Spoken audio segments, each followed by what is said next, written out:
Je rappelle la consigne, petit tour de table rapide, qui vous êtes, dans quel cas vous faites un potager, si vous en avez déjà un, ce qui vous motive de le faire et également si vous avez, ça c'est facultatif, une bonne recette ou le bon plat que vous avez mangé ce midi. Qui veut commencer? Vous battez pas.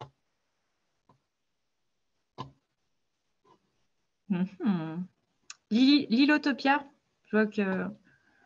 je pense que là, il y a moyen de discuter. Bonjour. Lilotopia. Moi, je suis Juliette, je suis en service civique. Moi, c'est Noémie, je suis en stage. Et vous êtes dans quel stade? Comment? Quel type de structure? Du coup, Lilotopia, la ferme urbaine de Chauboulon. Du coup, il faut qu'on présente pour ceux qui ne connaissent pas. Très synthétiquement, oui. On est une ferme pédagogique où on expérimente un peu toutes les techniques de production en ville, en hors-sol.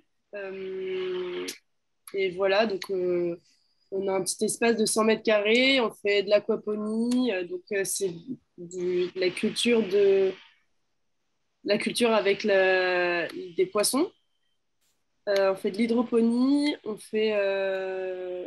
on a des bacs potagers après et des poules. Et voilà.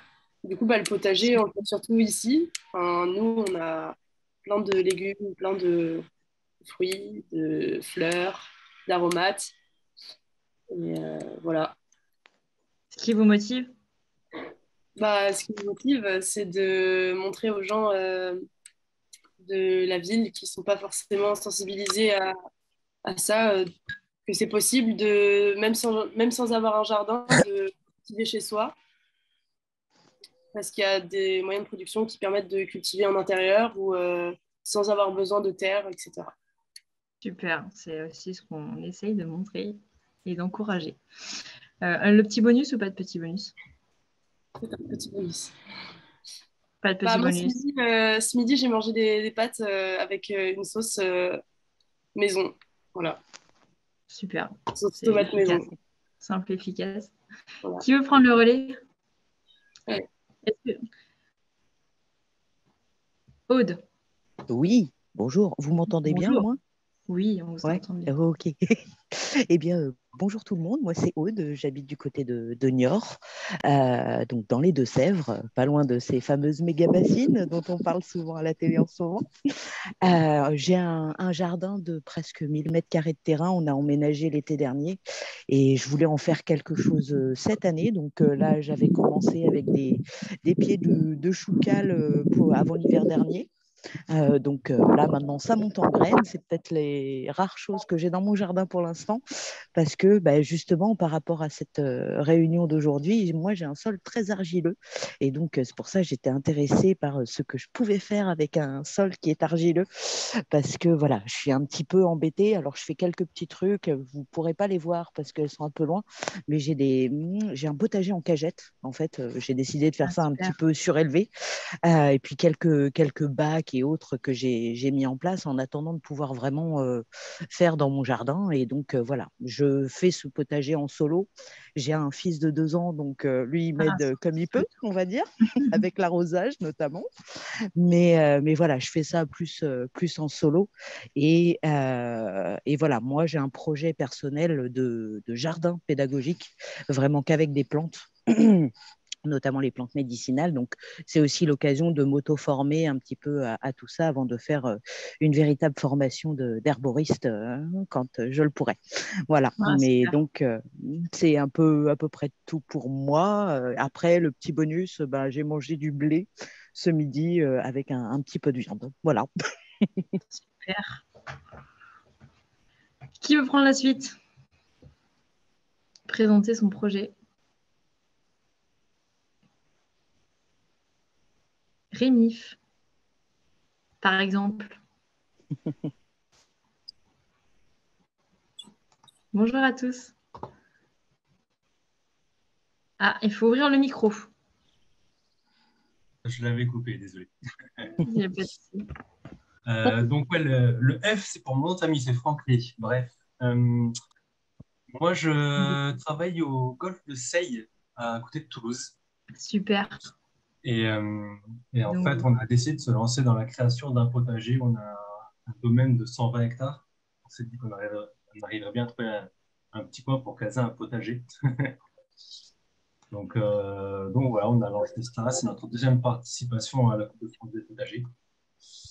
ok. Et voilà. Et ce midi, j'ai pas mangé grand-chose parce que c'est jour de marché et le marché il ouvre dans 2 heures. Donc j'irai faire les courses.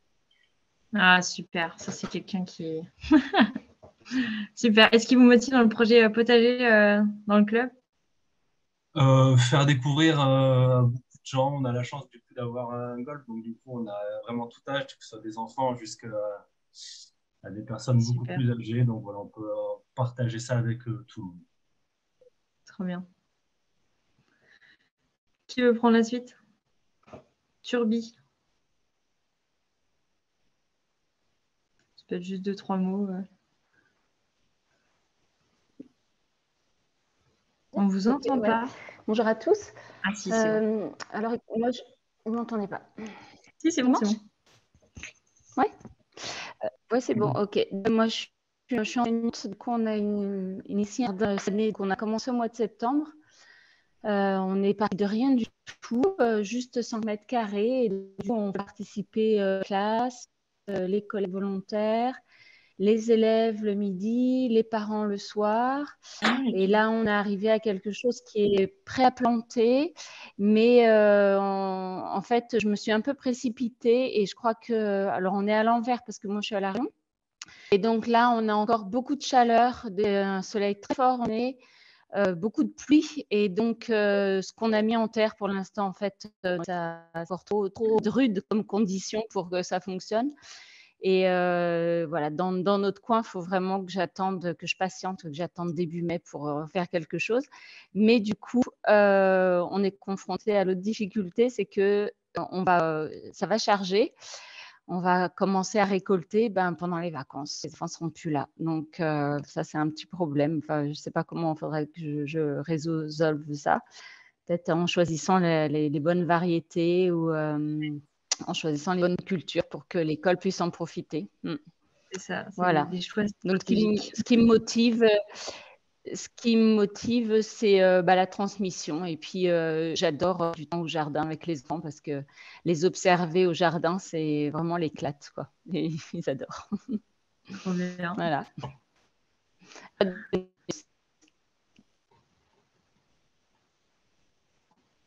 Qui veut prendre la suite? Stéphanie. Oui, bonjour. Donc moi, Bonjour. je suis aussi à La Réunion et ça fait plusieurs années que j'ai un petit jardin dans l'école. Je suis dans une école de maternelle 2 classes et moi, je suis avec les petits et les moyens. Et donc notre potager, il grandit. Enfin, là, il commence à plus trop grandir et il évolue.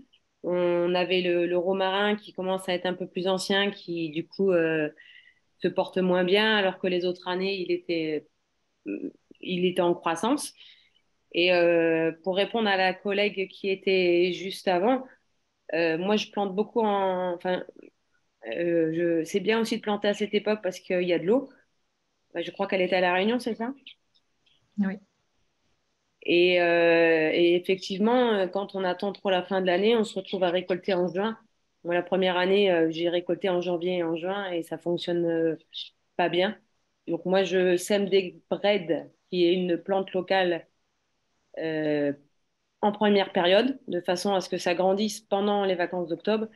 Et après, c'est plus trop l'hiver et donc ça pousse bien et ça nous permet de les récolter plus tard. En septembre, j'ai planté du curcuma et du gingembre. Et du coup, nous, on les récolte avec de la rouroute et on peut les récolter juste avant les vacances. Enfin, le curcuma et le gingembre, je les récolte à la rentrée. Mais la rouroute, je les récolte en juin. Et ça me permet de faire un gâteau rouroute qui est une recette locale. Donc, de faire d'une racine une farine. Donc, l'année dernière, je l'ai fait juste chez moi pour me rendre compte. Et cette année, j'espère le faire avec ma classe dans les dernières semaines d'école. Super. Au moins, on voit la concrétisation du projet, c'est vraiment chouette. Sophia ou...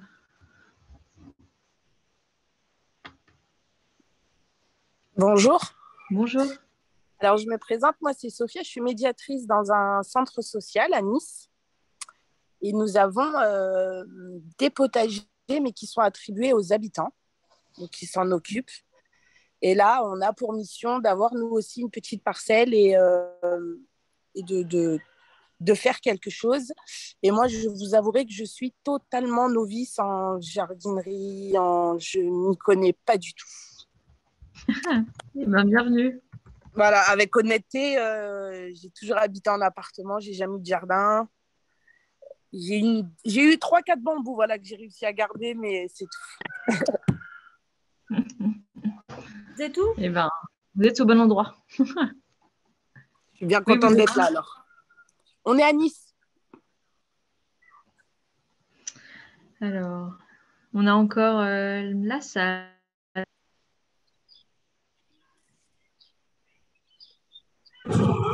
On m'entend là?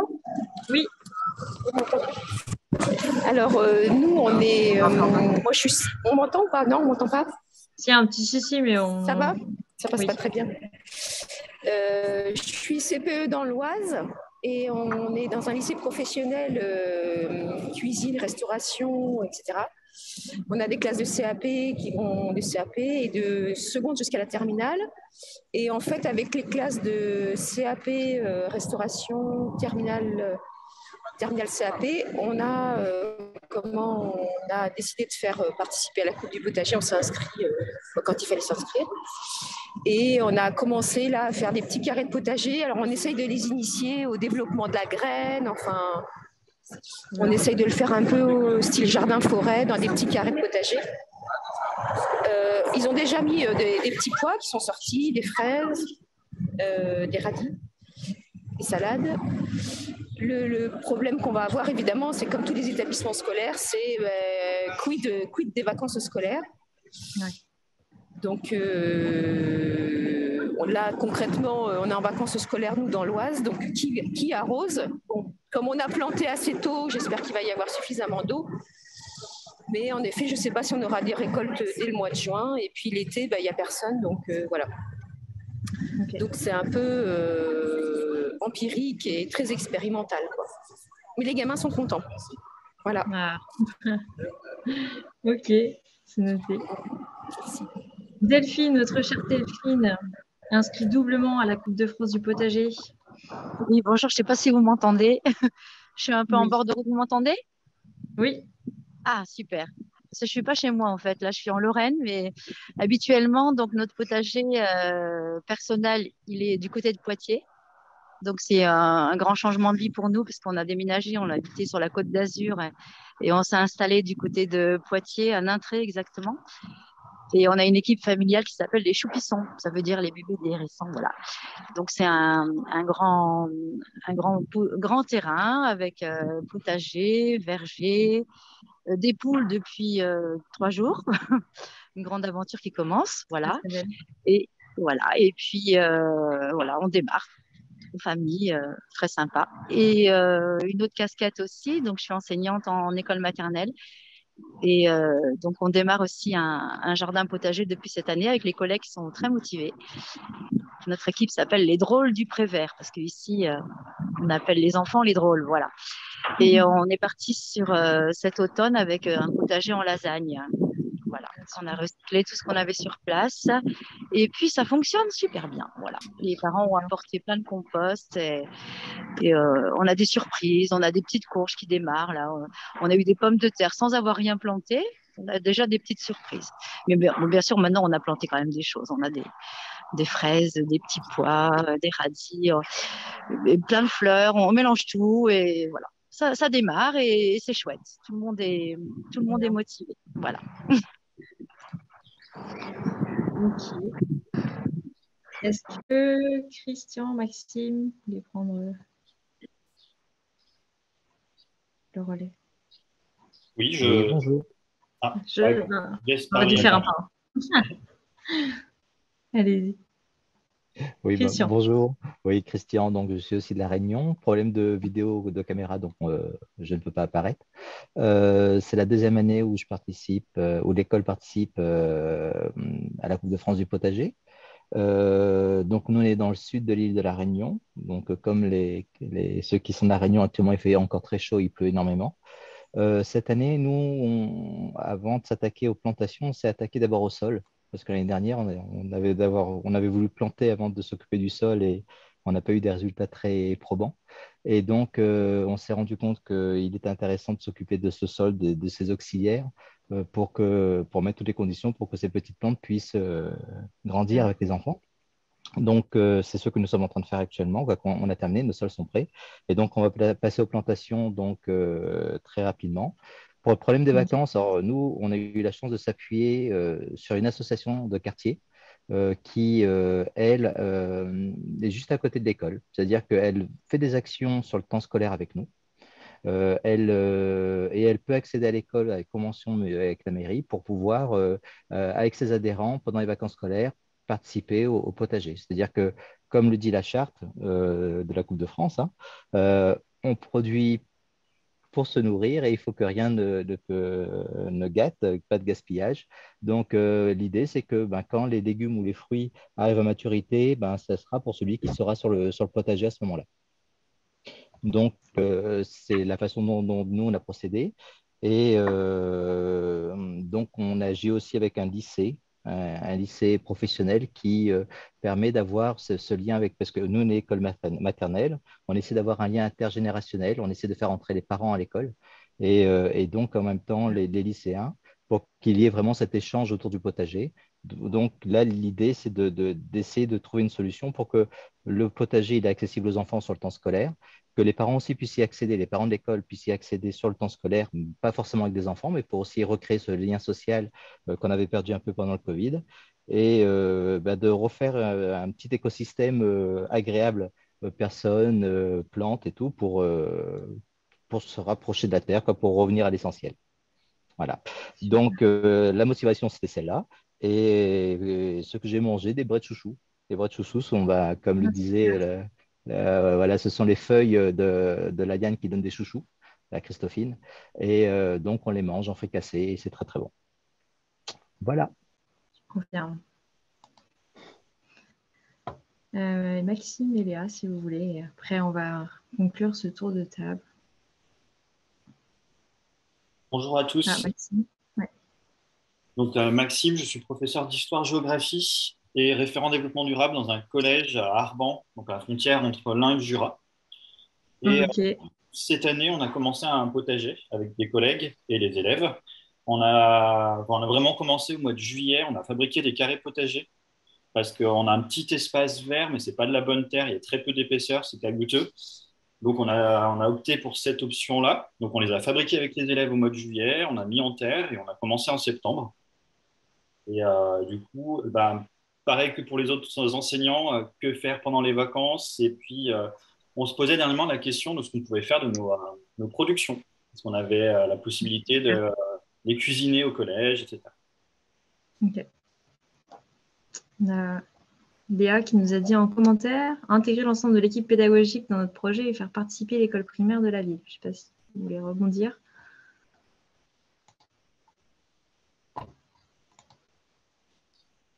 Autrement, on va se contenter de ce petit message. On a aussi Laurence qui n'a pas parlé.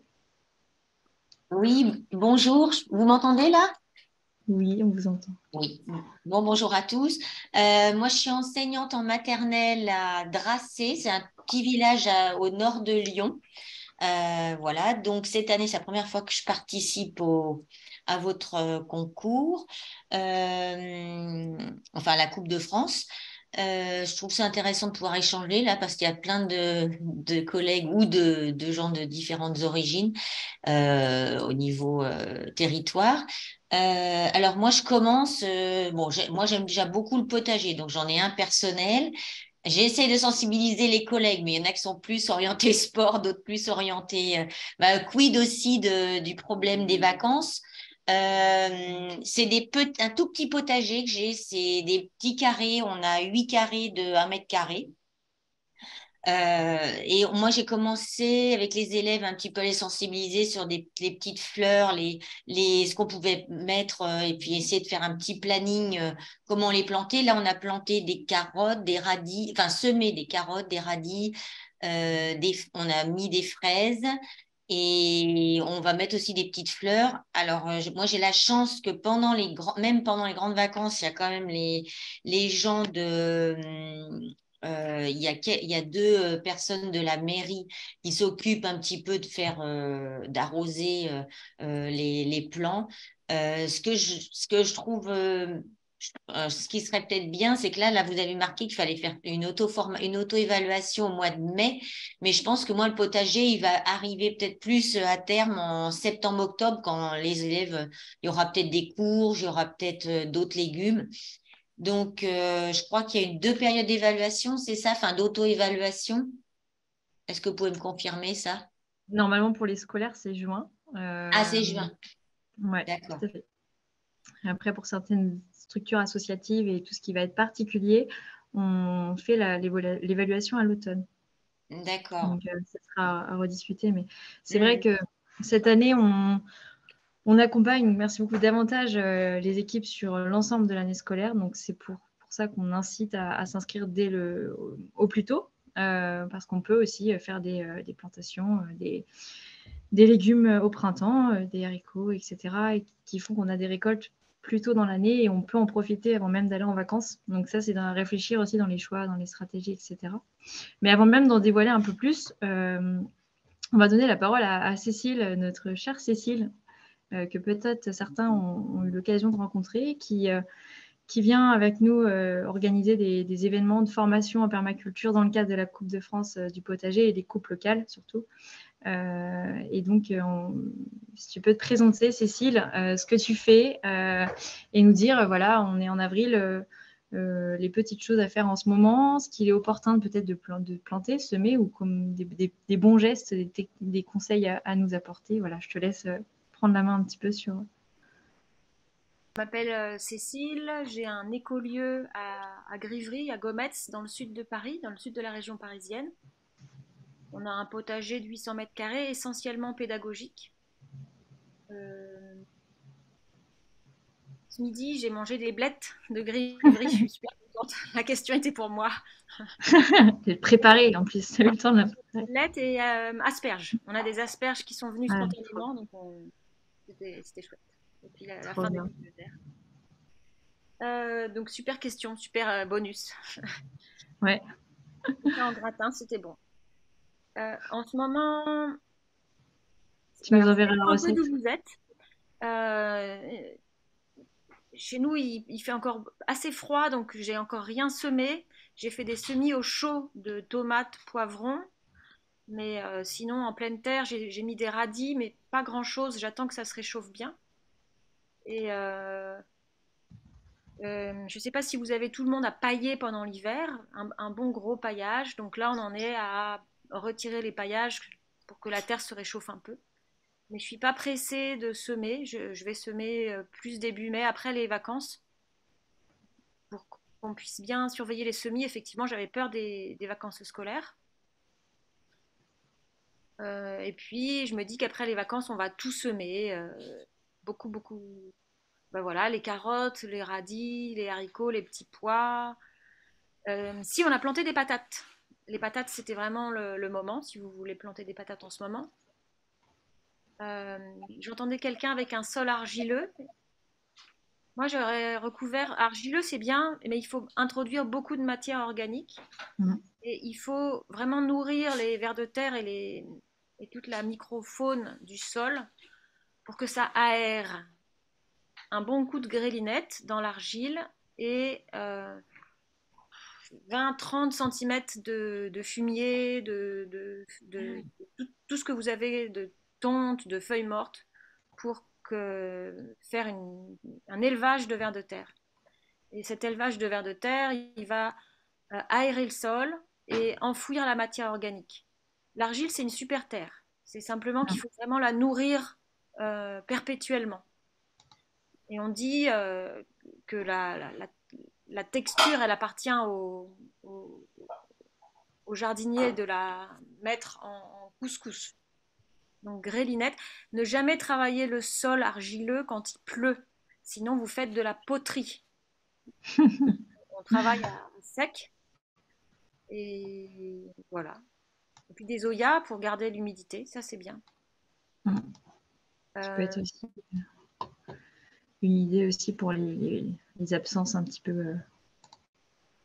Pour les absences, moi je trouve ça super. J'ai entendu des associations qui se mettent en place pour partager le lieu de l'école.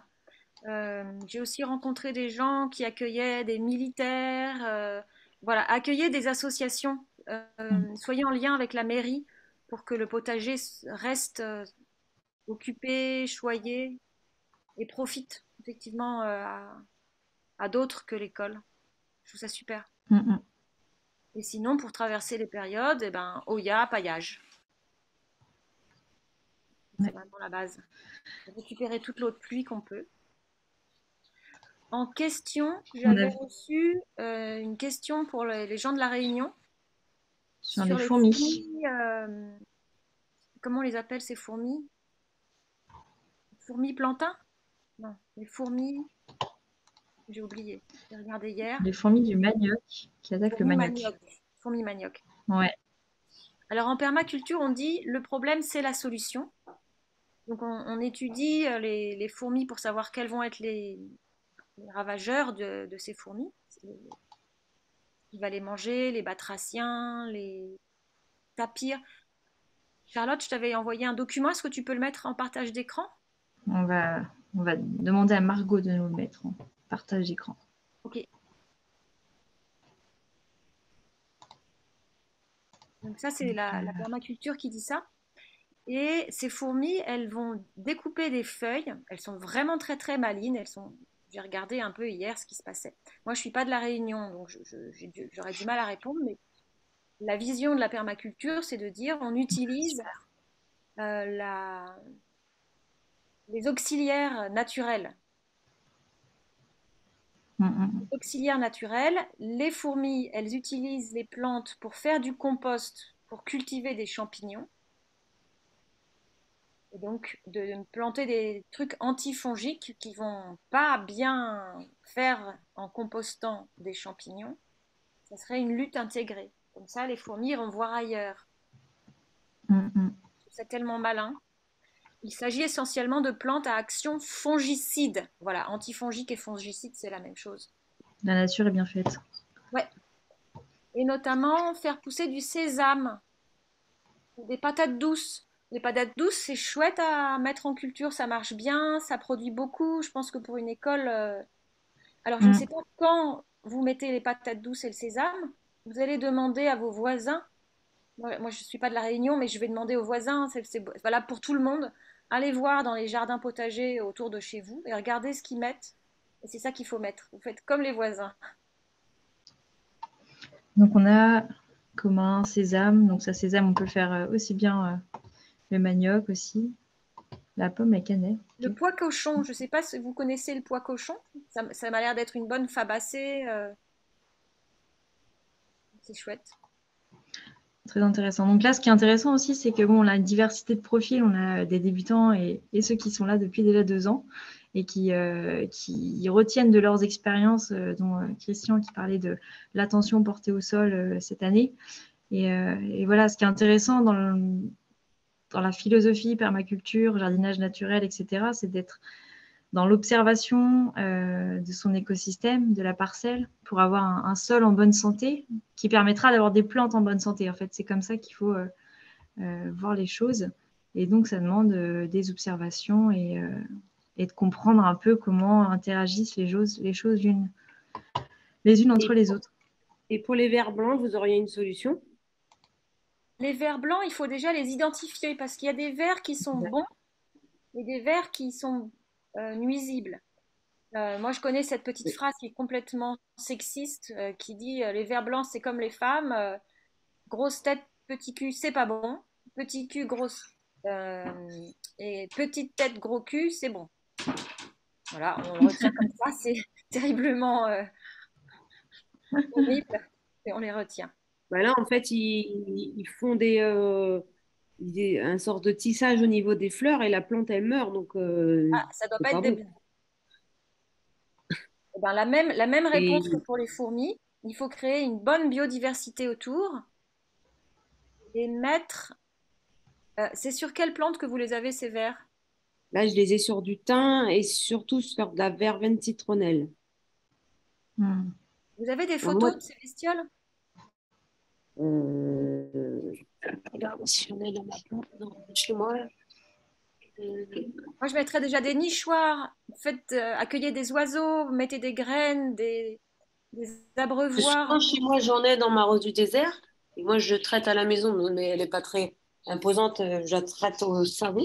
Je savonne tout le tronc. Et je mets un peu de vinaigre blanc au pied. J'arrive à le faire partir. Mais dans le jardin, j'ai l'impression que c'est parti sur la sauge et tout. Et je vais avoir du mal à avoir le Déplacer. même procédé, quoi. Du coup, ton idée avec... Alors nous, avec... on avait eu en stage sur Saint-Denis, on avait accueilli par une prof qui faisait un jardin dans un lycée. Et effectivement, il y avait un endroit où il y avait beaucoup de vers blancs. Alors le gars nous avait bien fait la différence entre le ver blanc et la lave de cétoine. Et effectivement, elles sont complètement différentes, hein. Il a une tête avec plein de petits cochets rouges qui est beaucoup plus important que l'acétoine. L'acétoine est beaucoup plus grosse, beaucoup plus l'automne, en plus, on la trouve vraiment dans le compost, dans la terre. Moi, j'en ai jamais vu. J'en ai dans mon bac à mais dans la terre, j'en ai jamais vu. Et en fait, dans le jardin qu'on avait entretenu, il disait ce qui était intéressant, c'était de créer des barrières végétales. On avait mis des barrières de citronnelle ou bien de vétiver. Et donc, du coup, souvent, c'est comme ces végétaux là font barrière pour pénétrer un autre espace. Donc, comment créer des espaces avec des barrières dans le jardin, ça permet de limiter la contamination. Et du coup, à chaque fois qu'on travaillait, on tombait sur un ver blanc, pof, on l'envoyait au... Mais l'eau ne pénètre pas le sol pour aller chercher le ver blanc, il est beaucoup trop profond. Voilà, c'était ma petite contribution. Merci. Les poules sont... Ouais. C'est vrai que les poules sont... Et c'est vrai que les larves de cétoine se trouvent généralement plus dans des milieux un peu très, très matière organique, des feuillages, du bois. Si on les met dans du bois, elles participent grandement à la dégradation de ce bois. Donc, quand vous les trouvez, vous pouvez aussi les mettre. Mais celles-ci ne sont pas nuisibles autant que les autres. Est-ce que vous auriez d'autres questions assez pratiques? Il y en a qui viennent de débuter. Est-ce que vous... Du coup, je voulais rajouter par rapport aux fourmis. Oui. Oui, je voulais rajouter par rapport aux fourmis. Ce que j'ai remarqué, c'est que dès qu'on met un paillage épais et genre broyade de tonte de gazon, eh ben, s'il y a un écran, les fourmis se sentent à l'abri, elles viennent s'installer dans l'endroit. Donc, dans nos coins, le paillage, c'est bien, mais il faut faire attention comme paillage. Il faut faire attention à l'épaisseur, ça dépend de l'humidité. Mais dès qu'on met quelque chose qui coule, c'est sûr qu'il y a les fourmis les deux. Donc là, je suis en train d'observer là où j'ai mis du... Je ne sais pas s'il n'y a que pour moi que ça coupe. Ouais. Comment ça s'appelle D'accord. Et j'ai aussi des petits insectes blancs, je ne sais plus comment ça s'appelle, qui frisent les feuilles et qui empêchent, qui gênent la pousse de la plante. C'est vrai que moi, j'ai remarqué la même chose. Je paille beaucoup avec des feuilles que je récupère dans le jardin d'école. Et parce que si je paille pas, je me fais envahir par les mauvaises herbes, surtout avec ce mois de mars où on a eu beaucoup d'eau. Et du coup, j'ai aussi beaucoup de fourmis rouges qui nous agressent quand on va dans le jardin. Les enfants sont tous en tongs, enfin en sandales, et du coup, c'est un peu aussi compliqué. Mais si on enlève le paillage, du coup, on se fait envahir par les autres herbes. Donc, moi, j'utilise le marc de café, j'arrive à repousser un petit peu les fourmis. Ok. Les fourmis manioc contre le marc de café contre les fourmis manioc? Non, les fourmis rouges. Fourmis rouges, ok. Le marc de café, ça marche pour plusieurs choses. Attention tout de même de ne pas en mettre beaucoup trop. Voilà. Super. Est-ce que c'est également le cas avec des exemples typiquement de paillage comme fait un de nos partenaires de cheveux qui en fait est désagréable pour des nuisibles rampants comme des limaces, des escargots.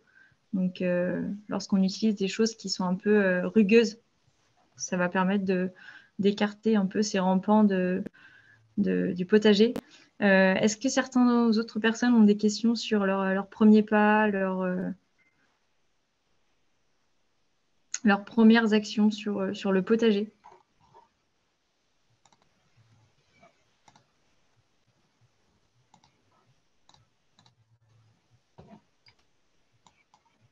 On n'a pas de questions.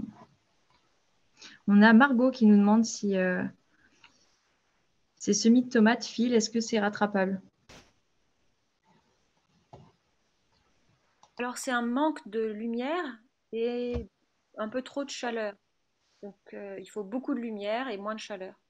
Il faut les endurcir, on dit. Les mettre dans un semi-obscurité, peut-être. Non, il faut la mettre plus de lumière. Plus de lumière. Ah oui, un manque de lumière, ok. Manque de lumière fait filer parce que la plante, elle va aller vers la lumière qu'elle ne trouve pas. Ok. Donc, plus de lumière. Et donc, est-ce que placer mes plants de tomates dehors pendant quelques heures alors qu'il fait 14-15 degrés en ce moment, est-ce que c'est une bonne idée ou au contraire ça risque de les affaiblir un peu plus? Je peux essayer, moi je ferais ça, ouais. Bien au sud. Pas trop longtemps au début, juste 10 minutes, un quart d'heure, sinon tu vas les cramer. Ok. On a vu des barrières en coquille d'huître également. Ouais, c'est le même principe que les cheveux. Excellent. Ok. Pour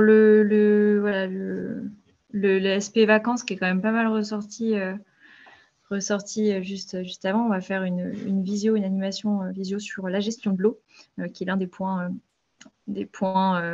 importants des vacances et des périodes d'absence. C'est vrai qu'il existe beaucoup de systèmes aussi d'irrigation, micro-gouttes, des Oya, etc. Mais la meilleure solution reste quand même, pour ceux qui peuvent associer des associations ou de faire un projet un peu qui fédère et en entraide avec des associations ou des habitants locaux qui puissent venir arroser et voir sauver des récoltes un peu tardives qui arrivent un peu tardivement et pas pendant les périodes de classe. Ça, c'est des choses qui se font beaucoup dans les équipes en tout cas. Pour les légumes, on a pas mal de choses comme ça. On a un collège qui a récolté énormément de tomates à la période où il n'y avait plus personne. Et donc, par chance, il y a des enseignants qui habitent sur place et qui ont pu faire un relais d'arrosage et de récolte. Voilà. Super. Sur les périodes de printemps, plutôt, Cécile, si tu as des recommandations à nous faire, peut-être à noter pour l'année prochaine, de choses qui arrivent un peu plus précocement, qui restent relativement faciles à faire pour débuter avec des jeunes, par exemple, au jardin. Les fèves, ça marche très bien. Dans le sud, on peut même les mettre à partir de novembre. Et les ail, oignons, échalotes, ça marche bien aussi, ça, en bulbes, pas en graines. Des petites bulbes, ça pousse bien. Et on peut même demander aux parents de ramener leurs échalotes et leurs oignons qui germent. Et comme ça, on les plante. Super. Donc ça fait participer. Les enfants sont contents de ramener leurs petits oignons germés et leurs ail qui germent. Et on plante tout ça et c'est chouette. Très bien. Voilà, parce que c'est aussi le potager, l'hiver, c'est pas uniquement une période morte, même si c'est quand même la période où le jardin se repose. On a vu des établissements qui en mai-juin récoltaient énormément de fèves, de petits pois. bon, ils en faisaient des apéritifs, dégustation, comme ça, en direct, et des fraisiers. Mais pas du tout de culture d'été, en fin de compte. Justement pour le problème de les récoltes quand on est absent, qui fait quoi, qui va en profiter, etc. Donc, c'est des choix qu'il faut faire dès l'organisation du projet, du jardin. Qu'est-ce qu'on va mettre, quand est-ce qu'on va les planter et quand est-ce qu'on va les récolter. Donc ça, et ça, c'est avec peut-être le temps. Et... Oui, si. On peut aussi mettre des choses tardives, comme des courges, des potirons, peut-être les pommes de terre qui sont tardives. Il faut choisir des plantations très précoces ou très tardives. Très tardives, exactement. Les potimarrons et les courges, c'est assez simple en plus à mettre en place. Pour l'avoir fait, on les a mis sur un tas de fumier et se sont développés toutes seules. C'est assez simple. Est-ce que vous avez des questions? Fumier et courge, ça va très bien ensemble. Parce que le fumier va garder l'humidité en été. Et les courges sont gourmandes. On peut aussi les associer, faire une mille-pas, haricots, courges, maïs. Ouais. Ça marche très bien ensemble aussi. Tu peux dire 2 mots sur l'association C'est une association d'Amérique du Sud. Le haricot, ça donne de l'azote au sol. La courge, elle couvre. Donc, on utilise les 3 dimensions. Et le maïs lui donne la dimension verticale et sert de tuteur au haricot. C'est aussi l'occasion de parler d'alimentation équilibrée, où on a un légume, un haricot, une protéine végétale, et le maïs qui fait la céréale. Voilà, comment faire son assiette en un petit mètre carré, on fait une mille-pas. C'est un exemple d'association qui se fait vraiment beaucoup et que vous pouvez expérimenter. Il y a plein d'autres qui existent, mais aussi pour des questions de protection des plantes, des associations qui ont des actions fongicides, comme tu le disais tout à l'heure, et qui peuvent être, par exemple, associées auprès des tomates, etc. etc. Donc ça, c'est intéressant de se pencher un peu sur quelle synergie fonctionne bien et celles qui ne marchent pas, parce qu'il y a aussi certainement probablement des synergies qui ne se font pas entre certaines plantes ou qui peut-être à éviter. Donc ça, c'est une chose. Ça me fait penser, là, au vu de vos dispositions en voiture, en extérieur, etc., on devrait faire une visio en direct des potagers. Ça, c'est quelque chose à programmer. Voilà. Est-ce que vous avez encore des questions? Est-ce que sur Internet, nous avons des questions? Négatif. Donc, vous allez tous répondre très facilement au questionnaire Ortillon, qui est normalement là aussi pour vous aider. On vous invite à le compléter dès aujourd'hui, même si vous avez des semaines pour certains pour pouvoir le compléter. Ça permet de vous donner des idées, d'enrichir votre projet aussi. C'est vrai qu'on n'a pas, par exemple, pensé à faire ça, hop, on le fait. On a encore un petit peu des belles semaines devant nous. On a un temps qui fluctue un petit peu en ce moment. Enfin, en tout cas, c'est le cas vers chez moi. Donc, si personne n'a des questions, vous pourrez regarder cette vidéo en replay. On reste disponible avec Margot pour répondre à vos questions ultérieurement. Voilà. On a une autre visio prévue le mois prochain, plutôt sur l'aspect technique de l'eau.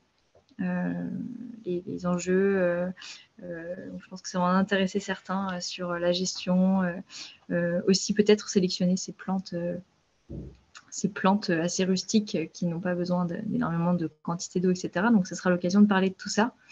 Mais autrement, je peut-être Cécile, un petit mot pour finaliser si tu as un petit mot. Bonne chance, bon courage, travaillez bien. Bonne chance.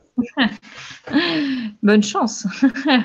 Du coup, amusez-vous, c'est le principal. Et nous, on attend de voir, on attend avec hâte de découvrir vos dossiers, vos projets, qui sont vraiment tous différents l'un de l'autre en termes de dimension. On a des dossiers très esthétiques, très productifs, très pédagogiques. Et c'est ça qui est vraiment chouette à travers ce projet potager, c'est qu'on peut aller dans la direction que l'on souhaite et se l'approprier comme on le veut et en faire un bel outil en extérieur. Voilà. Écoutez, bon après-midi, bonne fin d'après-midi pour certains très présents de la réunion. Et à bientôt. Merci, à bientôt. Salut. Merci, merci. À très bientôt. Bonne séance au potager. Salut. Merci.